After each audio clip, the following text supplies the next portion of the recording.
बिस्मिल्लाहिर्रहमानिर्रहीम। अस्सलाम वालेकुम नादरीन, मैं मुबशर नदीम रिपब्लिक पॉलिसी के प्लेटफॉर्म से आपकी खिदमत में हाज़िर हूँ।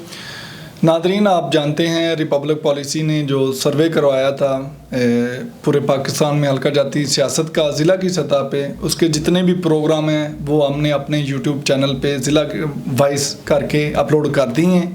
आप वहाँ जाके चेक कर सकते हैं। इसी के साथ साथ अगर आप उन सर्वेज़ की तफसीलात में जाना चाहते हैं तो रिपब्लिक पॉलिसी के जितने भी सोशल मीडिया के अकाउंट्स हैं, रिपब्लिक पॉलिसी की वेबसाइट है और रिपब्लिक पॉलिसी का जो यूट्यूब चैनल है वहाँ पे पड़े हैं, तो आप वहाँ जाके उनकी तफसीलात देख सकते हैं। नाज़रीन, प्रोग्राम शुरू करने से पहले आपसे दरख्वास्त है कि अगर अभी तक आपने हमारा चैनल सब्सक्राइब नहीं किया तो हमारे चैनल को सब्सक्राइब करें और कमेंट सेक्शन में जाके अपनी बेहतरीन राय से हमें मुस्तफ़ीद फरमाएं ताकि हम अपने प्रोग्राम को मज़ीद बेहतर कर सकें। नाज़रीन, ह्यूमन एरर हर इंसान के साथ है, गलती हमसे हो सकती है। आपका जो मस्बत तनकीद होगी उसे रिपब्लिक पॉलिसी ना सिर्फ वेलकम करेगा बल्कि उसको वो हमारे लिए मशले राह भी होगी। तो नाज़रीन, इलेक्शन सेल जो रिपब्लिक पॉलिसी ने बनाया है उसमें हमने पैनल को लेके जो मुख्तलिफ सियासी जमातों ने फ़ाइनल किए हैं तो एक सिलसिला हमने शुरू किया हुआ है। उसमें अपना ओवरव्यू और जो रिपब्लिक पॉलिसी ने सर्वे करवाया था उसकी कंसोलिडेटेड एवेल्यूएशन रिपोर्ट जो पॉपुलर वोट को लेके और ट्रेडिशनल वोट को लेके फाइनल हुई थी, उसकी रोशनी में आज हम अपना जो हल्का आज का करने जा रहे हैं वो कौमी असम्बली का हल्का 120 है। लाहौर का, ज़िला लाहौर का ये हल्का है। अगर इस हल्के में हम बात करें इलाकों की, जो एरियाज़ हैं, तो उसमें नाज़रीन इसमें डेरा गुजरा, रामपुरा, इसमें मनावा, जलोपिंड, नथोकी, गुरकी, बरकी, मिनहाला, अवान डायवाला, तोके अवान और बेसन गांव इस इलाके, या कह लें कि ये जो जीटी रोड के साथ का एरिया और साथ में जो हमारी सरहदी इलाका है ये इस पे मुश्तमिल है। नाज़रीन, इसी तरह अगर हम यहाँ पे बरादरियों की, कौमों की, कबीलों की बात करें 120 से कौमी असम्बली के हल्के से, तो यहाँ में जट, अराई, अवान, राजपूत, मवाती और गुज्जर राइश पजीर हैं, यहाँ पे आबाद हैं।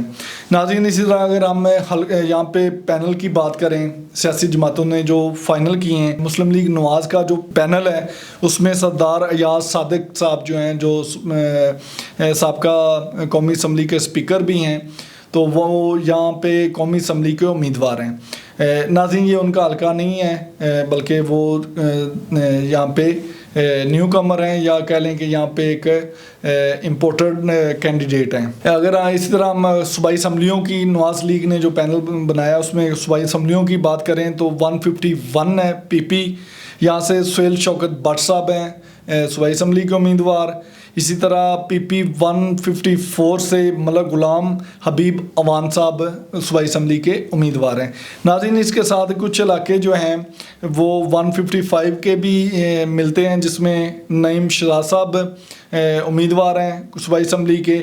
इसी तरह पीपी 158 का कुछ इलाका है जिसमें मियाँ मोहम्मद शहबाज शरीफ साहब जो हैं, जो ex prime minister of Pakistan भी रहे, वो भी यहाँ के जो इसमें शामिल तो खैर नहीं है लेकिन कुछ इसका इलाका लगता है इस हल्के में, तो वो वहाँ से सूबाई असम्बली के उम्मीदवार है। इसी तरह हम दूसरे पैनल की अगर हम बात करें तो नाज़रीन, हमसे बेहतर आप जानते हैं कि पाकिस्तान तहरीक इंसाफ बसीयत जमात इलेक्शन में हिस्सा नहीं ले रही।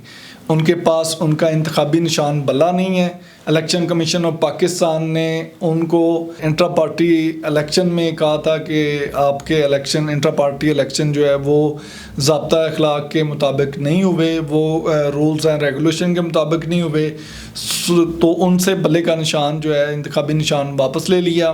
फिर पाकिस्तान तहरीक इंसाफ ने उस फैसले के ख़िलाफ़ पेशावर हाई कोर्ट में अपील की, तो पेशावर हाई कोर्ट ने बल्ले का निशान पाकिस्तान तहरीक इंसाफ को वापस कर दिया। इलेक्शन कमीशन ने उस फैसले को जो पेशावर हाई कोर्ट ने दिया था उसको सुप्रीम कोर्ट में चैलेंज किया, तो सुप्रीम कोर्ट का जो बेंच था, जो हुक्म था, उसने इलेक्शन कमीशन के फ़ैसले की तौसीक की और पाकिस्तान तहरीक इंसाफ से जो उसका इंतखाबी निशान बल्ला वापस ले लिया। तो अब जब पैनल की बात करेंगे तो ये नाज़रीन याद रखिएगा, ये पाकिस्तान तहरीक इंसाफ का हमायत याफ्ता पैनल होगा। इसमें हम अगर बात करें तो उस्मान हमज़ा अवान साहब हैं कौमी असम्बली के उम्मीदवार।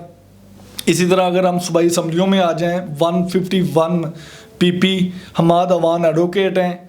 154 से पीपी से शकील अहमद सिंधु साहब हैं नाज़रीन। इसी तरह यहाँ पे भी 155 का कुछ हल्का जो है, कुछ इलाके जो है मिलते हैं, उसमें शेख इम्तियाज़ साहब हैं सूबाई असम्बली के उम्मीदवार। और 158 पीपी जो है उसमें चौधरी यूसुफ अली सूबाई असम्बली के उम्मीदवार हैं नाज़रीन। हल्का 120 में कुछ 60-70% जो है वो आबादी जो है वो मज़दूर और गरीब लोगों की है। तो यहाँ पे स्ट्रीट क्राइम्स बहुत ज़्यादा हैं। मैंने पहले बात की मुंशियात फरोशी, यहाँ पे नाजायज़ असला जो है वो बहुत ज़्यादा, छोटे छोटे गैंग यहाँ पे काम कर रहे हैं जिनको मुख्तलिफ़ सियासी दड़ों की जो है वो हमायत हासिल है। इसी तरह अगर हम यहाँ पे दूसरे इश्यूज़ की बात करें तो यहाँ पे चूँकि मज़दूर पेशा लोग हैं, भट्ठा पे काम करने वाले लोगों की तादाद बहुत ज़्यादा है, तो यहाँ पे तालीम की तरफ रुझान लोगों का बहुत कम है। वहाँ पे पानी के भी मसाइल हैं और इसके साथ साथ वहाँ पे बुनियादी जो तिब्बी सहूलतें हैं वो भी ना काफ़ी हैं। यहाँ पे 2 हॉस्पिटल हैं, एक गुरकी हॉस्पिटल है और एक मनावा हॉस्पिटल है, लेकिन वो जो बुनियादी तिब्बी सहूलतें हैं उनके लिए नाकाफ़ी हैं, फुकदान है उसका। तो ये जो इश्यूज़ हैं ये इस हल्के में बहुत ज़्यादा हैं नाज़रीन। अगर इसी तरह हम यहाँ पे बात करें रजिस्टर्ड वोटों की इस हल्के से, तो इस हल्के में रजिस्टर्ड वोटर जो हैं वो 3,63,045 हैं। जो हमारे इलेक्शन कमीशन ने जो वोटर्स रजिस्टर्ड वोटर की लिस्ट दी है उसके मुताबिक ये यहाँ पे इतने वोट हैं। इसी के साथ अगर हम नाज़रीन दूसरी सियासी जमातों का जिक्र करें तो यहाँ पे पाकिस्तान पीपल्स पार्टी के मुनीर अहमद हैं कौमी असम्बली के उम्मीदवार। TLP के राशिद करामत साहब हैं कौमी असम्बली के उम्मीदवार। और इस तरह जमात इस्लामी के रशीद अहमद साहब जो हैं वो कौमी असम्बली के उम्मीदवार हैं नाज़रीन। अगर हम यहाँ पे लाहौर में जो हमने रिपब्लिक पॉलिसी ने सर्वे करवाया था उसमें पॉपुलर और ट्रेडिशनल वोट की बात करें तो लाहौर का जो पॉपुलर वोट है वो 75% है और जो ट्रेडिशनल वोट है वो 25% है। ये चूँकि इलाका थोड़ा सा देहाती बैकग्राउंड का है या कह लें कि बैकवर्ड एरिया है, सरहदी इलाका होने की वजह से वो बाटा वाली साइड जो है मनावा गुरकी वाला इलाका है, तो यहाँ पे एजुकेशन की परसेंटेज कम होने की वजह से यहाँ पे जो पॉपुलर वोट की रेशो है वो भी कम है। यहाँ पे अगर हम बात करें जो पॉपुलर वोट है उसमें पाकिस्तान तहरीक इंसाफ की तो वो 54% है। इसी तरह मुस्लिम लीग नवाज़ की वो 42% है या बाकी दूसरी जमातें हैं नाज़रीन। अगर हम रिपब्लिक पॉलिसी की कंसोलिडेटेड एवेल्यूएशन रिपोर्ट की बात करें 120 से, तो यहाँ पे मुकाबला जो है वो सख्त है। यहाँ पे जो मुस्लिम लीग नवाज़ का धड़ा है, बेशक या सादिक साहब वहाँ के लोकल नहीं हैं, उम्मीदवार लोकल नहीं हैं, लेकिन जो उनके नीचे पैनल है वो काफ़ी मजबूत है। फिर वहाँ की जो अक्सरियत है धड़ों की, जो रवायती वोट है वो मुस्लिम लीग नवाज़ के साथ है। तो यहाँ पे मुकाबला जो है वो सख्त होगा, लेकिन एक मार्जिनली एच जो है वो मुस्लिम लीग नवाज़ को जाता है। और वैल्यूएशन रिपोर्ट के मुताबिक भी मुस्लिम लीग नवाज़ जो है वो अगर अपनी इलेक्शन कैंपेन अच्छी करती है, जो कि वो कर रही है, क्योंकि दूसरी सियासी जमात को जो उसके मुखालफ इलेक्शन में है, सियासी जमात का पैनल हम कहेंगे उसके, तो उसको उस तरह आज़ादाना इलेक्शन कैंपेन करने की इजाज़त नहीं है, उन्हें इलेक्शन कैंपेन करने में मसाइल का सामना है। अगर यहाँ पे दोनों पार्टियों की अगर इलेक्शन कैंपेन अच्छी होती है, वो ट्रेडिशनल और पॉपुलर वोट को भी अपने साथ मिलाते हैं। फिर जो अपना पोलिंग डे मैनेजमेंट होगी उसको अच्छे तरीके से वो लेके चलते हैं या कामयाब करवाते हैं, तो एक बेहतरीन और अच्छा मुकाबला देखने को मिलेगा। लेकिन फिल वक्त और फिल बदी यहाँ पे पाकिस्तान मुस्लिम लीग नवाज जो है वो इस हल्के में रिपब्लिक पॉलिसी की रिपोर्ट के मुताबिक हमें आगे नज़र आती है। नाज़रीन, ये हल्का 120 का एक ओवरव्यू था जो आप लोगों तक पहुंचाया। रिपब्लिक पॉलिसी के चैनल से ही मेरी आप सब लोगों से दरख्वास्त है, पूरे पाकिस्तान से के लोगों से, जितने भी रजिस्टर्ड वोटर हैं उनसे दरख्वास्त है कि 8 फरवरी 2024 को आपने निकलना है।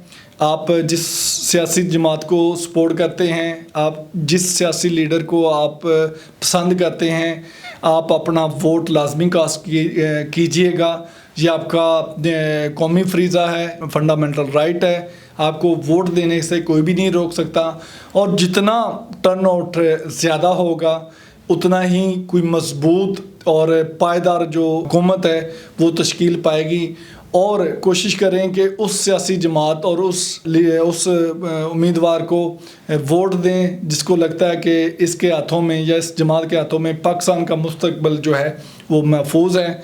तो ये आपने अपना जो वोट की ताकत है या जो आपका वोट का हक है, इसको आपने लाजमी इस्तेमाल करना है 8 फरवरी को, ताकि एक स्टेबल गवर्नमेंट जो है वो तश्कील पाए और पाकिस्तान के फ्यूचर के लिए, पाकिस्तान के बच्चों लोगों के फ्यूचर के लिए वो एक पायदार और एक अच्छी हुकूमत साबित हो।